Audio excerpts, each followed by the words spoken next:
Alors, ce qui est important, c'est de comprendre que derrière la dictature du capitalisme mondial, il y a effectivement la tyrannie du fétichisme de la marchandise. Et le fétichisme de la marchandise, c'est effectivement le despotisme intensif de l'équivalent général abstrait. Alors, l'équivalent général abstrait, c'est ce qui se cache derrière la monnaie, c'est ce qui se cache derrière l'argent, et qui fait que tout doit équivaloir à tout. Alors, c'est le capital, mais c'est aussi les manuscrits de 44, dans cette jonction dialectique où Marx dit plus rien ne vaut en termes humains, tout vaut en termes échangeables. Tout vaut en termes échangeables. Mais tout vaut en termes échangeables dans les relations amoureuses. Dans les relations amoureuses de l'anti-éros. Parce que pourquoi Bernard est avec Brigitte? Est-ce que Bernard est avec Brigitte parce qu'il y a une incarnation, parce qu'il y a un éros, parce qu'il y a quelque chose de supérieur qui, en l'universalité, les fait jouir en la fusise du croître, en la radicalité de l'histoire, ou est-ce que Bernard et Brigitte sont ensemble parce que Bernard n'a trouvé personne d'autre que Brigitte et que Brigitte n'a trouvé personne d'autre que Bernard? À ce moment-là, on est déjà dans l'équivalence. On est dans l'équivalence générale abstraite parce qu'à la limite, si Brigitte se barre, Bernard, il va partir avec Lucienne au bout d'un certain temps. On en revient à cette définition radicale de l'érotisme telle qu'elle est posée par les Grecs, dans l'essence de l'essence et par Hegel dans la substance de la substance. Quand je dis à quelqu'un « je t'aime », qu'est-ce que je lui dis? Quand je dis à quelqu'un « je t'aime », je lui dis « je suis content d'être avec toi parce que ce soir, je ne suis pas tout seul ». Ou je lui dis « je t'aime au sens où tu es la substance de ma substance. Tu es l'essence de mon essentialité. » Mais je ne peux pas dire à quelqu'un « tu es la substance de ma substance et tu es l'essence de mon essentialité » si c'est hors sol de l'histoire universelle. C'est précisément parce que ma substance, rencontrant ta substance, peut te dire « tu es l'essence de mon essentialité » que tu es la vie de ma vie dans cette totalité supérieure. Quand Jenny meurt, Marx meurt. Dire à l'autre « je t'aime », c'est lui dire « tu es la vie de ma vie » dans cette relation dialectique à Eros et à l'histoire, parce que nous avons produit une communion, nous avons produit une communion, Eros et communiste dans la communion des corps, dans la communion des cœurs. Tu m'es indispensable parce que par toi, nous avons trouvé le cheminement en l'universel, dans la jouissance d'orgasme, dans l'orgasme, dans le guet, dans la sève d'histoire de la terre. Donc, je t'aime, tu es la sève d'histoire de la terre. Avec toi, je produis les semailles et les moissons de l'universel érotique. C'est pas, je suis content de te rencontrer ce soir, alors comment s'est passée la journée? Qu'est-ce que tu as fait? Tiens, nous pourrions faire un enfant. Où allons-nous aller en vacances cet été?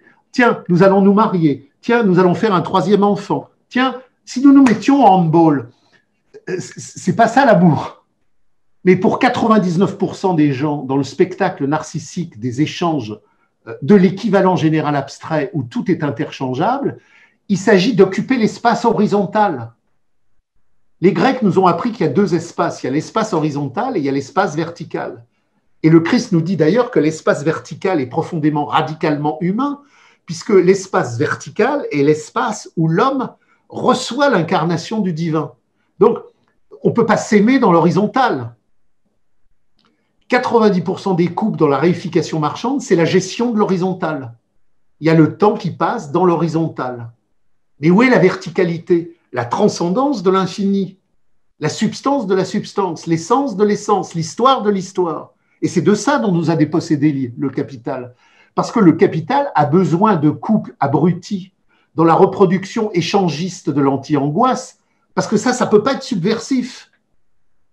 Le chien, le chat, la maison, le jardin, le boulot, la voiture, les vacances. C'est l'horizontalité temporelle. Je suis sûr là que si je suis cantonné là-dessus, la subversion ne va pas venir. Quand vous prenez les correspondances de 1919, de 1937, de 1871, dans les mouvements où ça bouge, dans les radicalités qui surgissent, vous prenez les correspondances de Orwell, vous prenez les lettres de Simone Veil, vous prenez les textes de Bilan, tout ce que vous voulez. Ça bouge parce que ça bouge dans quelque chose qui abolit l'horizontalité. Eros ne peut pas être horizontal. la copulation technique des robinetteries du capital pour purger les êtres dans la misère et la détresse du quotidien, dans une sexualité machinique, oui, ça peut être horizontal. Mais le je t'aime qui dit je t'aime dans la substance de l'essentialité, c'est la verticalité. Ça fait tout péter. Et c'est pour ça que le capital en a si peur. Et c'est pour ça que le libre-échangisme sexuel, dans lequel le capital et le gauchisme de la marchandise, qui est son laboratoire de recherche, nous ont assignés à résidence depuis 68, ne veulent surtout pas qu'il y ait cet amour de transcendance, cet amour de verticalité. On parle de partenaires sexuels. On parle de partenaires sexuels, comme on parle de partenaires sociaux. C'est la liberté capitaliste en mouvement. Marx et Génie ne sont pas des partenaires sexuels. Ce sont un homme et une femme qui ont rencontré la substance de l'essentialité, qui se sont donnés dans une relation d'amour qui est en union dialectique avec l'histoire mondiale. Et c'est parce qu'ils font l'amour à l'histoire mondiale et que l'histoire mondiale est le nœud de leur rencontre érotique qu'ils avancent en tendresse, en savoir, en lumière et en conscience. Donc, Eros, ce que nous dit, pour reprendre ce que dit Inès sur les principes du communisme et les manuscrits de 1944, Engels et Marx nous disent il ne peut pas y avoir d'amour dans l'horizontalité de la réification capitaliste. Alors, il peut y avoir des copulations techniques, ce que le capital adore, parce que ça, c'est complètement insignifiant et insipide. En plus, on a toutes les technologies capitalistes pour que la robinetterie fonctionne bien, on a l'avortement assisté, on a la contraception subliminale. Le capital nous a produit tout ce qu'il fallait pour qu'on soit abruti dans l'horizontalité machinique du sexe-machine. Mais la réalité d'amour dans la verticalité révolutionnaire, c'est l'antithèse de ça.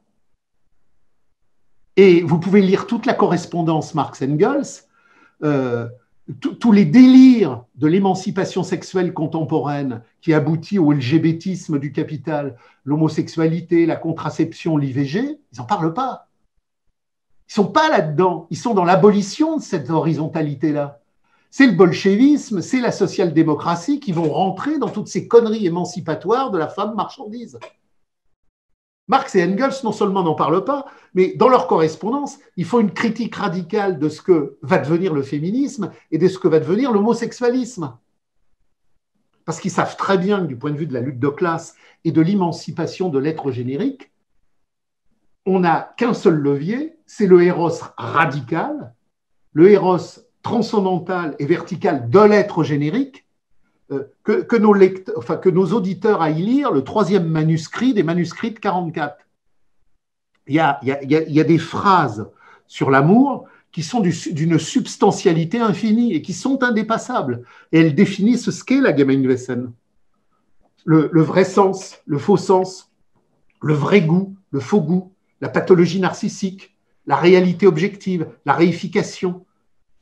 Et on retombe sur la traduction de 1857, Eros.